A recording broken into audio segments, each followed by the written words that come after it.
दोस्तों नमस्कार। आज दिन 25 मई 2026 Entero health care solutions limited company ने अपने Q4 FY26 के रिजल्ट्स अनाउंस कर दिए हैं। टोटल इनकम निकल के आई है 1913.93 करोड़, जो कि पास्ट क्वार्टर में थी 1711.13 crore and in last year for the same quarter it was 1346.34 crore. Total income figures में हमें sequential quarter on quarter basis 11.85% की इंक्रीमेंट, जबकि वाई ऑन वाई बेसिस में 42.15% की ग्रोथ नजर आती है। टोटल एक्सपेंसेस निकल के आए हैं 1855.98 करोड़, जो कि पास्ट क्वार्टर में थे 1662.55 crore and in last year for the same quarter it was 1309.12 crore. Total expenses figures में हमें sequential quarter on quarter basis 11.63% की इंक्रीमेंट, जबकि वाई ऑन वाई बेसिस में 41.7% का इंक्रीमेंट नजर आता है।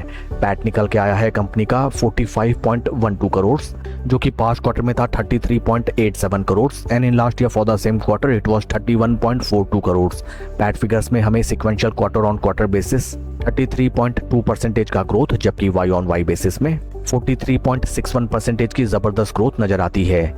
ईपीएस निकल के आया है 6 रुपी 44 पैसा फॉर द क्वार्टर, जो कि पास्ट क्वार्टर में था 6 रुपी 35 पैसा and in last year for the same quarter it was 5 रुपी 91 पैसे। ओवरऑल अगर हम कंपनी के Q4 रिजल्ट्स को देखें, top line sales and revenue figures में both sequential quarter on quarter and Y on Y basis company ने काफी जबरदस्त परफॉर्मेंस निकाल के दिखाया है in Q4 and in terms of PAT both sequential quarter on quarter and Y on Y basis काफी strong financials company ने post किए हैं। काफी शानदार रिजल्ट्स रहे हैं कंपनी के। आइए अब हम चलते हैं शेयर के टेक्निकल चार्ट पैटर्न की तरफ। This is weekly time frame, जहां पे इन टेक्निकल टर्म्स नजर आता है स्टॉक अपने 20 एंड 50 वीक मूविंग एवरेजेस के ऊपर काफी स्ट्रांगली एंड कॉन्फिडेंटली ट्रेड करता हुआ नजर आता है। ऊपरी प्राइस स्तर में these are the important resistance points and in case stock in price level से फर्दर अपवर्ड रैली दिखाता हुआ हम इन प्राइस लेवल्स की तरफ जाता हुआ दिखाई देता है, then at these price points थोड़ा सा प्राइस रिजेक्शन या फिर मुनाफा वसूल के बाद अगर वंस अगेन स्टॉक हमें ऊपर ब्रीच आउट देता है, देन इस स्टॉक में हमें जबरदस्त रैली आती हुई नजर आ सकती है। Because at upper price points there are no resistance points and these will be the lifetime high price levels of the stock.